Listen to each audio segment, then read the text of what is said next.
देखो ध्यान से समझिएगा।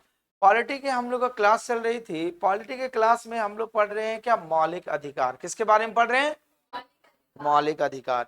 जिस समय हम पढ़ाए थे उसी समय बोले थे ये हमारे संविधान के किस भाग में वर्णित किया गया है? भाग 3 में। कौन से भाग में? 3 में। एग्जामिनर पहले क्वेश्चन पूछा जाएगा कि मौलिक अधिकार का वर्णन हमारे संविधान के किस भाग में किया गया है? तो भाग 3 में किया गया। ठीक। दूसरा यहां से एग्जामिनर क्वेश्चंस बनाएगा कि मौलिक अधिकार का जो वर्णन है वो जिस समय हमारे संविधान का निर्माण हुआ था, मौलिक अधिकार की कुल संख्या कितनी बताई गई थी? 7 बताई गई थी। कितनी बताई गई थी? 7। दूसरा क्वेश्चन एग्जामिनर बनाएगा। तीसरा क्वेश्चन बनाएगा एग्जामिनर कि संविधान में किस अधिकार को मौलिक अधिकार से हटा दिया गया। ठीक है, तो किस अधिकार को हटा दिया गया? संपत्ति के अधिकार को हटा दिया गया। जो हमारा मौलिक अधिकार था जिसका वर्णन हमारे संविधान के अनुच्छेद 31 में था, उसको वहां से हटा करके किस अनुच्छेद में कर दिया? 300 का खंड 1 में कर दिया गया। और कौन सा संविधान संशोधन के द्वारा? 44वें संविधान संशोधन, जो कब किया गया? 1978 में। ठीक, यहां से 3 क्वेश्चन बना। अगला क्वेश्चन आप सब क्वेश्चन पूछा जाएगा कि जैसे समानता का अधिकार का वर्णन संविधान के अनुच्छेद कितना से कितना तक किया गया आपका? तो 14 से लेकर के 18 तक बताया गया है, क्योंकि पहला मौलिक अधिकार समता या समानता का अधिकार है, जो हमारे संविधान के अनुच्छेद कितना से कितना तक वर्णन है। ठीक। और अगर आपसे क्वेश्चन पूछ देता कि हमारे संविधान में मौलिक अधिकार का वर्णन कहां से कहां तक किया गया है? 12 से 35 तक किया गया है। ठीक, 12 से 35 किया गया है, लेकिन कुछ अधिकार को अलग अलग बताया गया है। 12 अनुच्छेद अलग है, 13 अलग है, फिर बाकी सबको ग्रुप में बांट दिया गया है कि समता या समानता का अधिकार कितना से कितना तक पढ़ना है? 14 से 18 तक पढ़ना है। फिर उसके बाद स्वतंत्रता का अधिकार कितना से कितना तक पढ़ना आपका? 19 से 22 तक पढ़ना है। फिर उसके बाद शोषण के विरुद्ध अधिकार कितना से कितना तक पढ़ना है? 23 से 24 पढ़ना है। फिर संस्कृति और शिक्षा का अधिकार कितना से कितना का पढ़ना है? 29 से 30। और एक आपका जो था धार्मिक स्वतंत्रता का अधिकार अनुच्छेद कितना से कितना तक पढ़ना है? 25 से 28 तक पढ़ना है। तो यही बात आपको बताई गई थी। तो आज हम लोग जब पढ़े थे तो एक अधिकार जो बताया गया था, जैसे आपके क्लास में क्या बताया गया था? आपका जो मौलिक अधिकार जो है संपत्ति का अधिकार, ठीक था, उसको क्या कर दिया गया? हमारा 44वां संविधान संशोधन 1978 में उसको मौलिक अधिकार से हटा करके कानूनी अधिकार कर दिया गया। अब एक क्वेश्चन आएगा, सर इसको मौलिक अधिकार में क्यों नहीं रखा गया? देखो, मौलिक अधिकार का मतलब भी होता है वो पब्लिक का अधिकार है, मतलब उस अधिकार को कोई सरकार छीन नहीं सकता है। ठीक, वो आपका अपना राइट है, और अगर कोई सरकार छीनने का कोशिश करेगा तो उसके खिलाफ आप कार्रवाई भी कर सकते हैं। वो हमारे संविधान में बताया गया है। तो संपत्ति का अधिकार क्यों हटाया गया? सपोज दैट संपत्ति का मतलब, सपोज करो खेती बाड़ी घर द्वार यही सब ना, जमीन जायदाद आपकी संपत्ति होती है। तो ये क्या बाधा आने लगी?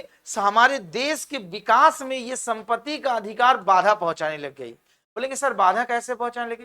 सपोज करो कि आपका 1 बीघा जमीन है, एक किसान के पास 1 बीघा ही जमीन है, और उधर से हमको हाईवे लेके जाना है, हाईवे क्रॉस करना है, बनाना है।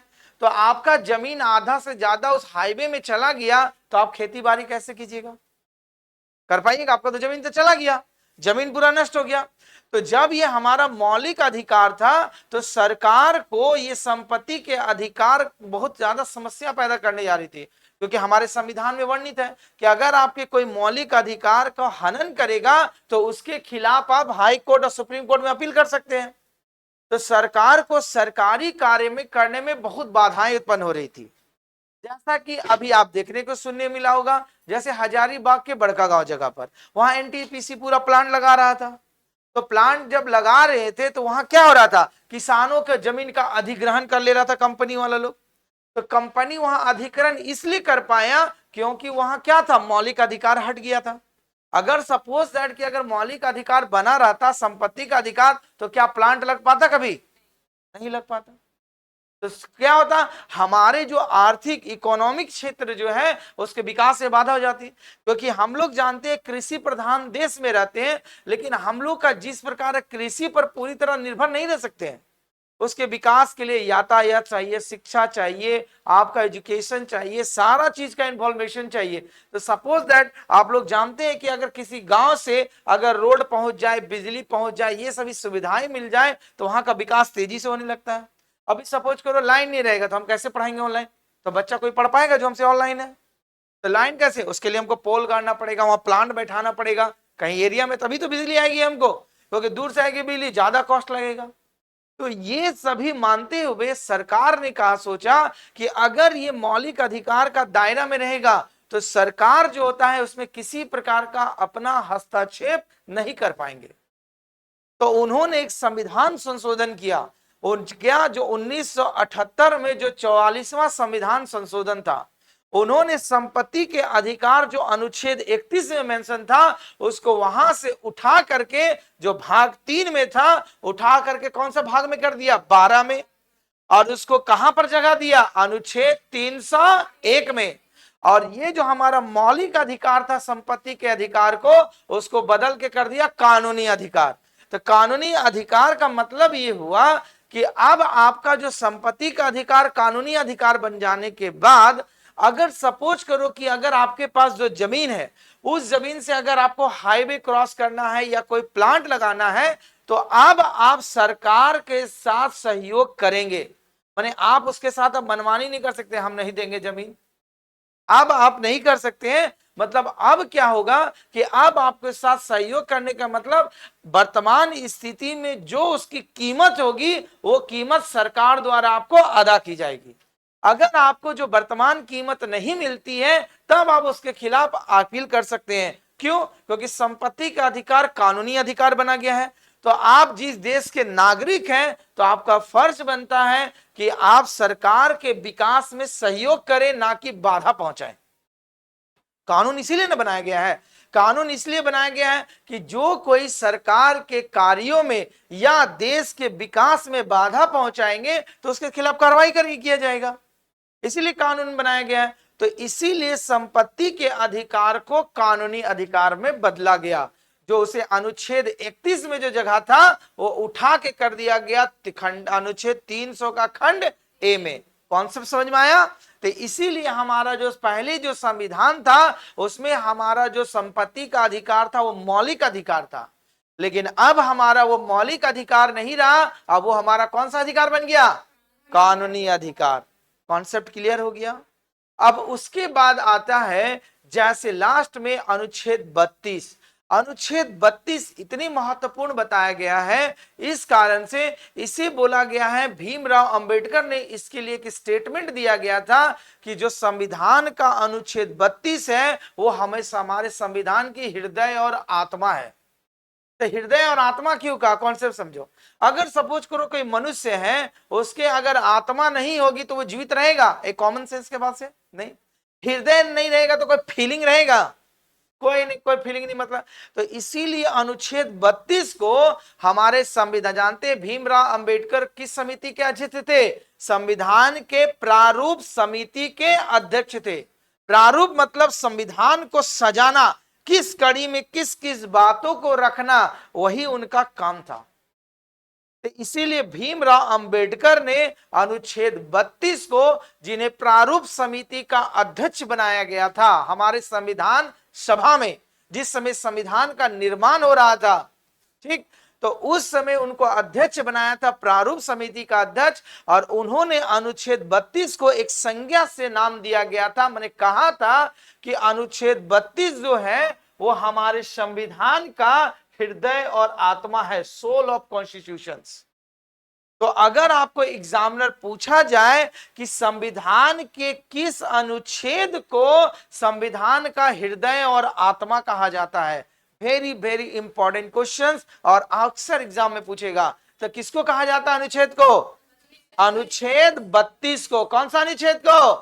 32 को, ठीक। और दूसरा एग्जामिनर क्वेश्चन पूछेगा कि किसने कहा था कि संविधान का अनुच्छेद 32 जो होता है संविधान का हृदय और आत्मा है, कौन सा, किसने कहा था? डॉक्टर भीमराव अंबेडकर। तीसरा क्वेश्चन आपका यहां से बनेगा कि संविधान सभा में प्रारूप समिति का अध्यक्ष किसे नियुक्त किया गया था? डॉक्टर भीमराव अंबेडकर। ये चारों क्वेश्चन इंपॉर्टेंट है और एग्जाम में अक्सर देखने को मिलेंगे पॉलिटी में। इतनी बात समझ में आई? अब अनुच्छेद 32 में देखिए, तो इन्होंने इसे हृदय की आत्मा क्यों कहा? जैसा कि आपको लिखा गया, संविधान उपचारों का अधिकार। उपचार करने का मतलब, अगर संविधान में जो हमारा बनाया गया है मौलिक अधिकार, अगर उपचार का जनरल मतलब क्या होता है? इलाज, ट्रीटमेंट, बोलते हैं ना, उपचार कराने जा रहे हैं, मतलब अगर हमारे संविधान में के मौलिक अधिकार में किसी तरह का संशोधन की आवश्यकता पड़े तो वो कर सकता है। ठीक, तो हमारे संविधान में जो उपचार की व्यवस्था की गई है वो 5 तरह से व्यवस्था की गई है। किस तरह से क्या क्या हमारे मौलिक अधिकार के अंतर्गत किए जा सकते हैं, तो वही जो लाइन लिखा गया है आपका अनुच्छेद 32 में बताया गया है। बताया ये गया है कि आपका कि इसके अंतर्गत मौलिक अधिकारों को परिवर्तित कराने के लिए समुचित कार्रवाई द्वारा उच्चतम न्यायालय में आवेदन करने का अधिकार प्रदान किया गया है। देखो, पहले बोले थे आपका, क्या बोला गया? मौलिक अधिकार, ये बोला गया।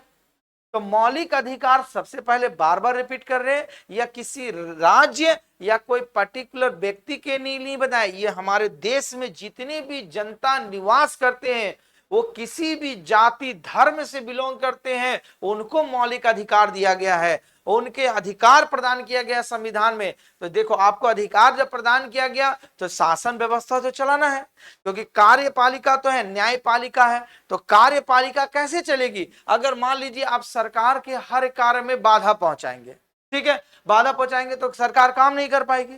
तो हमारे संविधान में अनुच्छेद 32 में भी बताया गया है कि अगर सरकार को मौलिक अधिकार में परिवर्तन करना चाहे तो वो न्यायालय द्वारा परामर्श करके परिवर्तन कर सकता है। तो वही बात लिखा गया, देखो, परिवर्तित कराने के लिए समुचित कार्रवाई द्वारा, मतलब एक न्यायिक प्रक्रिया द्वारा उच्चतम न्यायालय में आवेदन करने का अधिकार प्राप्त है।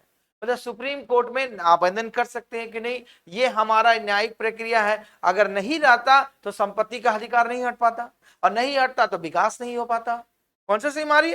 तो ये हमारे अनुच्छेद 32 में बताया गया है कि अगर मौलिक अधिकार में किसी प्रकार का परिवर्तन करना है तो क्या बताया गया? वो उच्चतम न्यायालय में जा सकता है। परंतु परंतु परंतु इसमें एक वर्ड है, क्या? याद कीजिए, अनुच्छेद 13 पढ़ाए थे आपको। अनुच्छेद 13 में यह स्पष्ट किया गया है कि आप मौलिक अधिकार में परिवर्तन कर सकते हैं।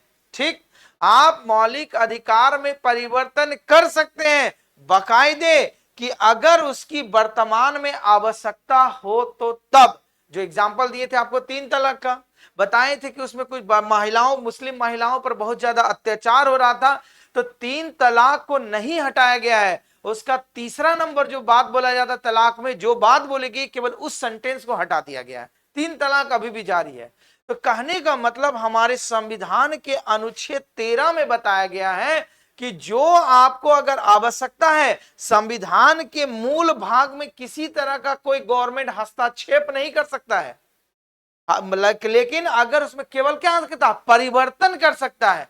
जैसे अभी आपका संपत्ति के अधिकार वही रखा, लेकिन क्या किया? उसको उठा करके केवल शिफ्ट कर दिया। ये नहीं कि संपत्ति के अधिकार को पूरा समाप्त कर दिया, उसका संपत्ति के अधिकार का जो दर्जा था केवल बदल के उसको क्या कर दिया? कानूनी अधिकार कर दिया। लेकिन अभी भी आपको मिलता है। अगर मान दो तो कि संपत्ति का अधिकार हटा देता तो आपको मुआवजा कहां से मिलता? नहीं, सरकार बोल देता नहीं जी, जितना जमीन है आप हमारे राज्य में रहते हैं, सरकार का ये अधिकार रहेगा, जब चाहे आपका जमीन ले ले। ऐसा पॉसिबल है? ले पाएंगे नहीं, क्योंकि हमारे संविधान में मेंशन किया। तो वही बोला गया है कि सरकार न्यायालय में आवेदन करके अधिकार प्रदान कर सकता है। कॉन्सेप्ट समझ में आई बात? इसीलिए अनुच्छेद 32 को हमारे संवैधानिक उपचारों का अधिकार बताया गया है। ठीक, अब इसका उपचार कितनी तरीका से बताया गया है? 5 तरीका से वर्णन किया गया है।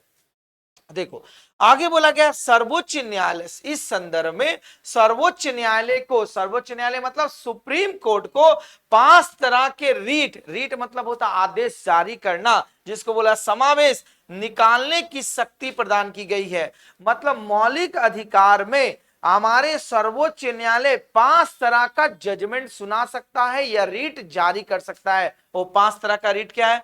पहला रीट का नाम है बंदी प्रत्यक्षीकरण, ठीक, जो यहां पर लिखे हैं आपका, देखो, ठीक, बंदी प्रत्यक्षीकरण किया गया। दूसरा नंबर क्या है आपका? परमादेश ले सकता है। तीसरा प्रतिषेध किया जा सकता है। चौथा उत्प्रेषण किया जा सकता है। और पांचवा जो होता अधिकार परीक्षिता का काम कर सकता है। मतलब सर्वोच्च न्यायालय मौलिक अधिकार के विषय में 5 तरह के रीट को जारी कर सकता है।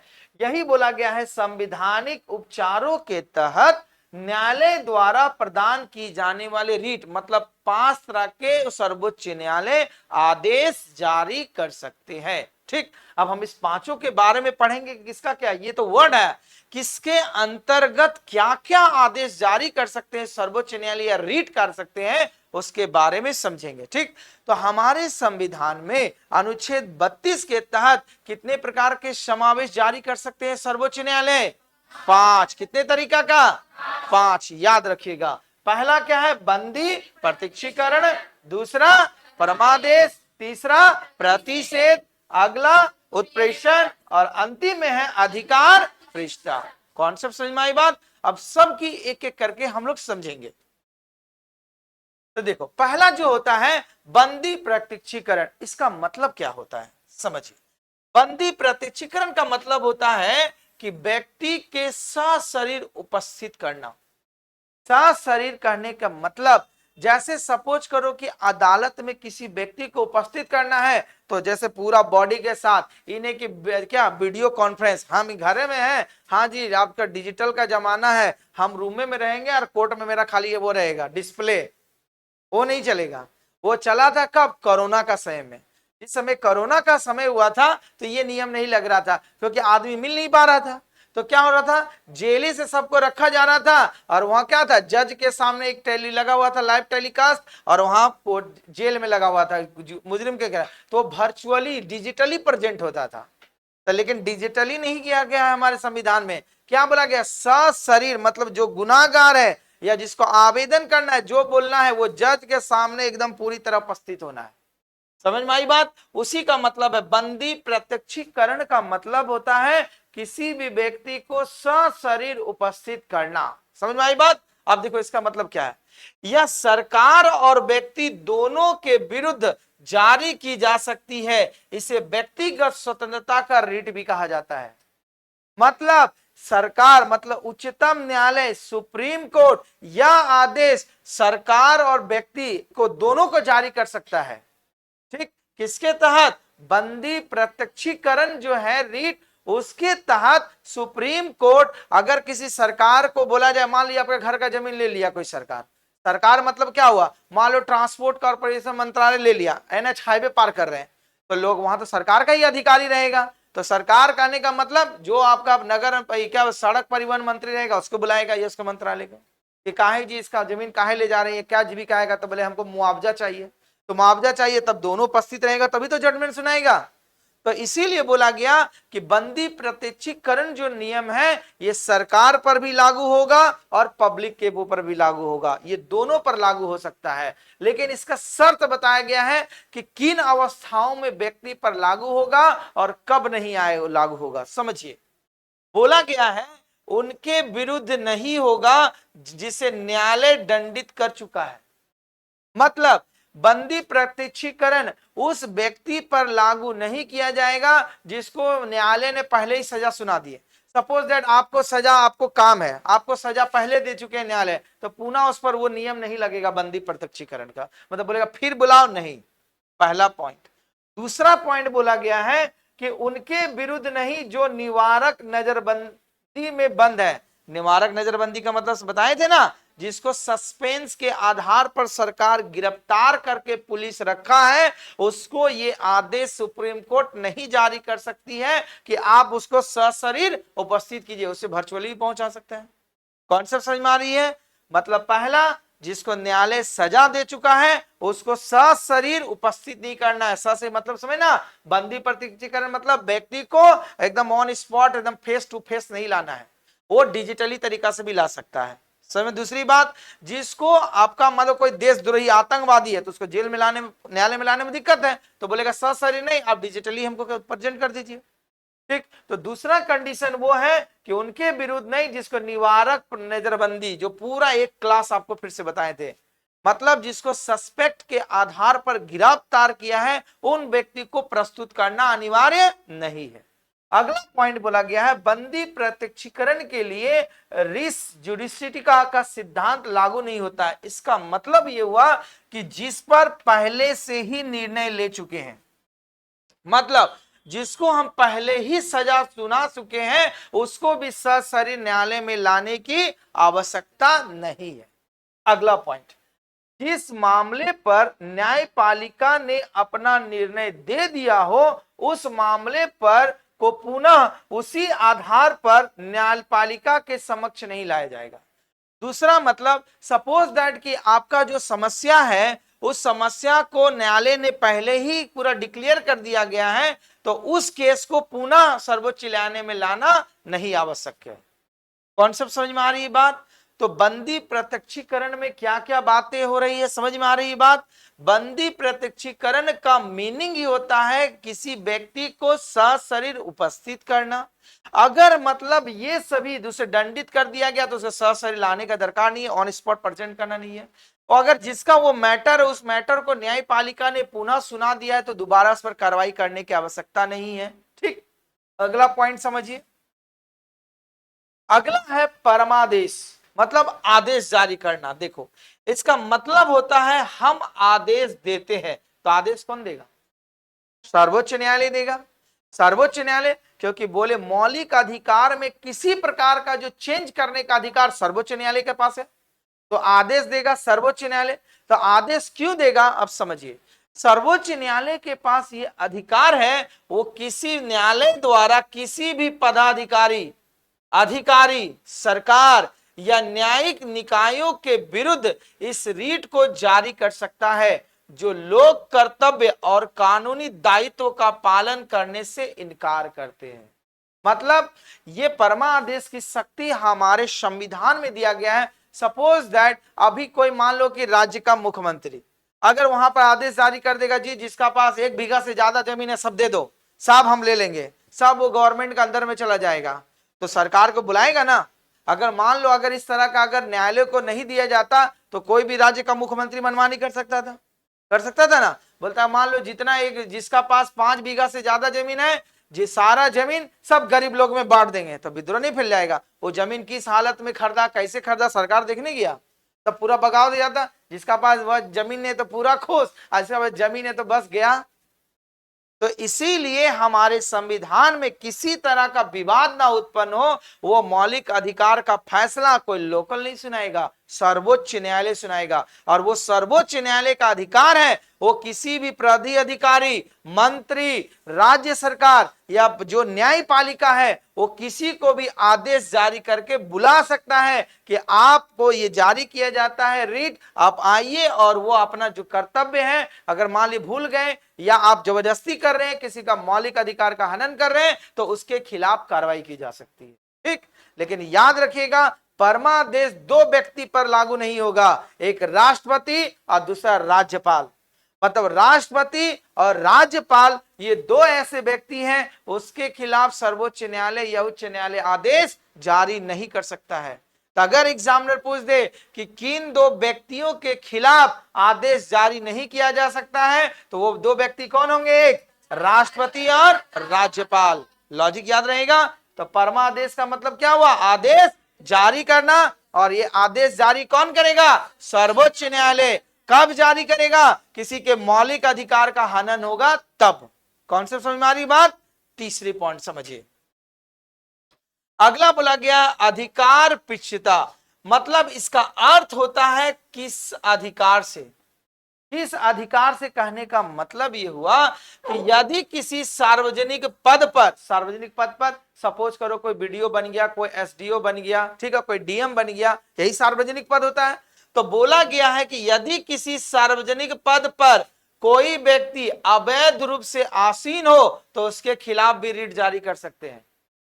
मान लो सपोज करो जैसे अभी आंदोलन होता है ना, मान लो पासे नहीं किया, वो सेटिंग गेटिंग करके बन गया वीडियो, अब परीक्षा में पासे नहीं किया तो आप बगावत करते हैं ना।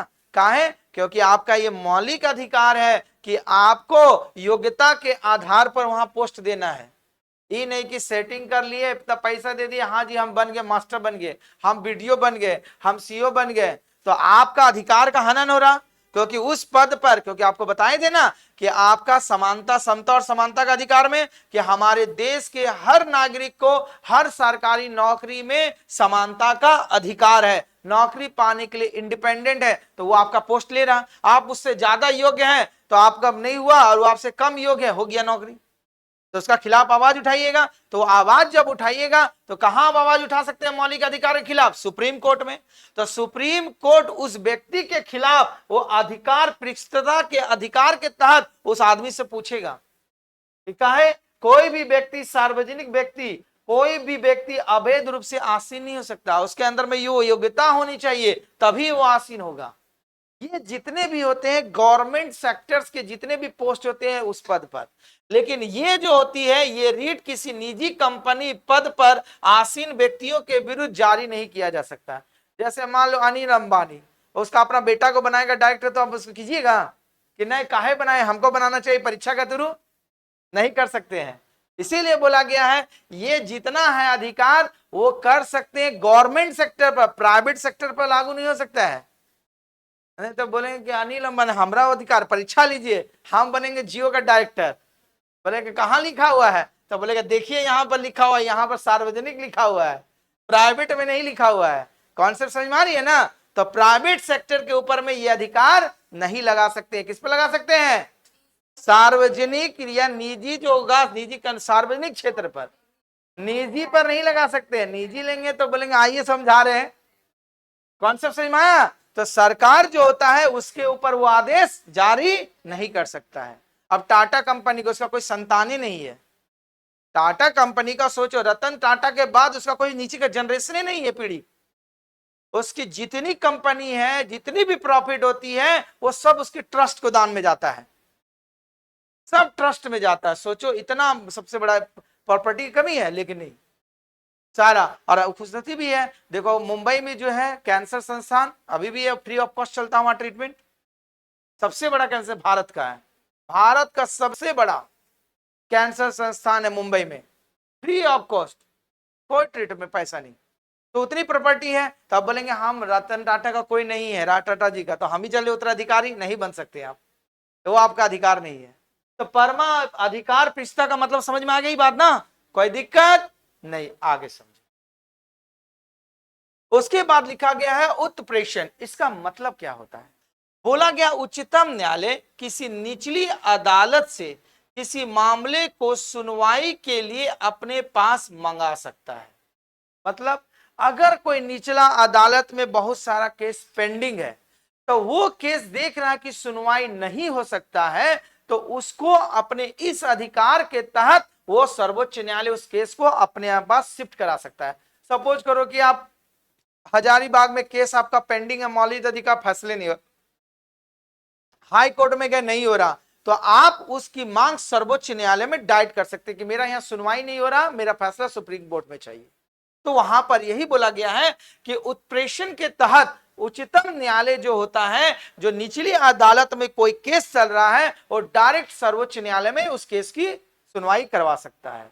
इसका मतलब यही होता है। कौन सा सही माई बात? आगे लिखा गया है यह रिट तब जारी होती है जब निचली अदालत ने उस मामले पर फैसला नहीं दिया है, और यह निर्णय उत्तरवर्ती चरण में दिया जाएगा। मतलब पहले चरण में दिया जाएगा, मतलब अगर वो फैसला नहीं सुनाया है तब दिया जाएगा, और जब सुना दिया तो कोई इस पर मैटर नहीं करता है। तब फिर उसके बाद अगर आप संतुष्ट नहीं है तब आप फैसला सुना सकते हैं। सपोज करो कि आप निचली अदालत हाई कोर्ट में ही आप उस फैसला से संतुष्ट हो गए, तब से कोई दिक्कत नहीं है।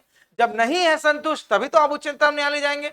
तो ये नहीं, अगर मान लीजिए कि आप नीचे हाई कोर्ट में भी उसका फैसला नहीं हो रहा, देख रहे गवर्नमेंट की बहुत पेंडिंग हो रहा, तो उसको कहां बुला लेगा? सर्वोच्च न्यायालय में बुला लेगा। तो आपका जो उत्प्रेषण का मतलब क्या होता है समझ में आया। और 5वां नंबर समझिए बात को, प्रतिषेध। ये प्रतिषेध का मतलब क्या होता है? मना कर देना। तो मना कर देना मतलब हम मानने से इनकार कर दे, नहीं मानेंगे, मना कर दे रहे। तो वही बोला गया है उच्चतम न्यायालय, निचली न्यायपालिका। निचली न्यायपालिका मतलब जो होता है क्या, हाई कोर्ट हुआ, डिस्ट्रिक्ट कोर्ट हुआ, पंचायत समिति हुआ, निचले स्तर तक बताए थे आपको पंचायती राज व्यवस्था में, न्यायपालिका में। तो बोला गया उच्चतम न्यायालय निचली न्यायपालिका को किसी मामले की सुनवाई से मना कर सकता है। सपोज दैट कि अगर एक ही केस चल रहा निचली अदालत में है, तो उच्चतम न्यायालय अपने इस अधिकार का प्रयोग करके उसको सुनवाई से क्या कर सकता है? रोक लगा सकती है। बोले अभी सुनवाई आप नहीं सुनाएंगे तो नहीं सुना सकता है।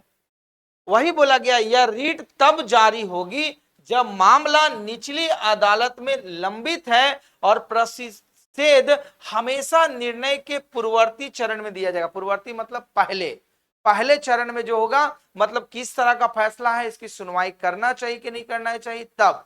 लेकिन अगर लोअर अदालत ने उसका फैसला नहीं सुनाया है, तो अगर सर्वोच्च न्यायालय समझेगा कि नहीं इसको थोड़े और रोक लगाना है, तो उस पर रोक लगा सकती है। अपने किस अधिकार का प्रयोग करके? प्रतिनिषेध अधिकार का। तो इसका मतलब समझ रहे हैं। तो अगर कोई चाहे सरकार रहे चाहे पब्लिक रहे, यहां पर दोनों में समानता की बात कर दी जाइए। अगर पब्लिक के अधिकार का हनन है तो उच्चतम न्यायालय अगर चाहेगा कोई निर्णय का तो रोक लगा सकता है। अगर आपके घर से हाईवे जा रहा, बोले घर तोड़ो, अब बोलेगा नहीं कल है तोड़ो, तो कल तोड़िएगा तो आपको व्यवस्था होगा तभी ना तोड़ पाइएगा, कि एकदम बोलेगा तुरंत खाली कीजिए, ऐसा तो नहीं होगा। तो क्या होगा? अगर जबरदस्ती कर रहा तो उच्चतम न्यायालय क्या होता है, देखते सुनते हाई कोर्ट ने रोक लगा दी, बोलेगा इस पर रोक लगा दिया है, अब आप तोड़ा भी नहीं सकते। काहे? आपको समय दे दिया गया कि नहीं आप 6 महीना साल भर अपना घर का बंदोबस्त कर लीजिए तब तोड़ेंगे आप। नहीं तो बोलता है कि नहीं कल है तोड़, निचला अदालत गए डिस्ट्रिक्ट कोर्ट निकाल दिया, यहां से बोल दिया कि डिस्ट्रिक्ट मजिस्ट्रेट क्या इसका घर रोड में बना, तोड़ो तुरंत। तोड़ना है तो तुरंत तोड़ना पड़ता। लेकिन अगर ये जारी कर दिया डिस्ट्रिक्ट कोर्ट, तो उस पर वो सुनवाई पर अगर चाहेगा फाइनल जजमेंट पर क्या बोलेगा? रोक लगा सकता है। अपने किस शक्ति का प्रयोग करके? प्रतिषेध शक्ति का प्रयोग करके अगर निचली अदालत का जो फैसला है उसको चाहे कि नहीं अभी स्थगित रहने दीजिए, तो आप करवा सकते हैं। कौन सा सही हमारी बात? तो ये हमारे मौलिक अधिकार की शक्ति क्या होता है? न्यायपालिका के अंदर 5 तरह से समाहित की गई है, जो आपका हम लोग 5वां नंबर पढ़ रहे हैं। आगे बोला गया है कि इसके अनुसार उच्चतम न्यायालय वही व्यक्ति जाएगा जिसके मूल अधिकार का उल्लंघन हो रहा। ये नहीं कि आपका मूल अधिकार का उल्लंघन नहीं, वहां पहुंच जाएंगे उच्चतम न्यायालय, क्योंकि हमारा जितना भी ये व्यवधान किया गया है सर्वोच्च न्यायालय का जजमेंट का, वो मौलिक अधिकार के लिए दिया गया। तो देखो हमारे मौलिक अधिकार का अनुच्छेद 32 क्यों कहा गया? हृदय की आत्मा समझ में आई बात? हमारा मौलिक अधिकार किसके लिए बनाया गया? पब्लिक के लिए बनाया गया, जनता के लिए। तो जब जनता के लिए बनाया गया तो उसको तो सुरक्षा भी करना जरूरी है, और सुरक्षा करने के साथ साथ इस तरह का व्यवहार करना है जिससे न्यायपालिका और कार्यपालिका के बीच टकराव ना हो। न्यायपालिका कार्यपालिका समझते हैं ना, पढ़ा चुके हैं। न्यायपालिका मतलब सर्वोच्च जितने भी अदालत होते हैं, उच्च न्यायालय, high court, district court, local स्तर, और कार्यपालिका मतलब प्रधानमंत्री, जितना मुख्यमंत्री, मंत्री परिषद, ये सब क्या होता है आपका? कार्यपालिका होता है। तो इन दोनों के बीच टकराव ना हो, इसी कारण से ये बनाया गया, अनुच्छेद की व्यवस्था की गई। मतलब दोनों का बीच का रास्ता निर्णय करे जिससे हमारा देश का जो विकास में कहीं बाधा नहीं पहुंचे, इसीलिए व्यवस्था का वर्णन किया गया है। तो हमारी बात, तो इसीलिए भीमराव अंबेडकर ने अनुच्छेद 32 को संविधान का हृदय और आत्मा का, अगर मान लो अगर ये उपचार नहीं होता तो विद्रोह हो जाता। कार्यपालिका बोलता है कि नहीं मानेंगे, न्यायपालिका बोलता है कि हम मनवा के रहेंगे। तो इसीलिए इसका समाधान जो किया गया हमारे अनुच्छेद 32 के तहत किया गया। इतनी बात समझ में आ गई बात? तो यहां तक थी आपके मौलिक अधिकार, जो अनुच्छेद 12 से लेकर के कहां तक पढ़ना था? 35 तक पढ़ना था। अब हमारे क्या हुआ, बीच बीच में आवश्यकता के अनुसार मौलिक अधिकार में संशोधन की बात की गई है। संशोधन मतलब जैसे आपका बताए थे, जो संपत्ति का अधिकार को संशोधित किया गया था, तो वो संशोधन किसके तहत क्या किया जाएगा उसके बारे में हम लोग अगली कक्षा में पढ़ेंगे। ठीक है, तो कार्रवाई तक समाप्त होती है। धन्यवाद।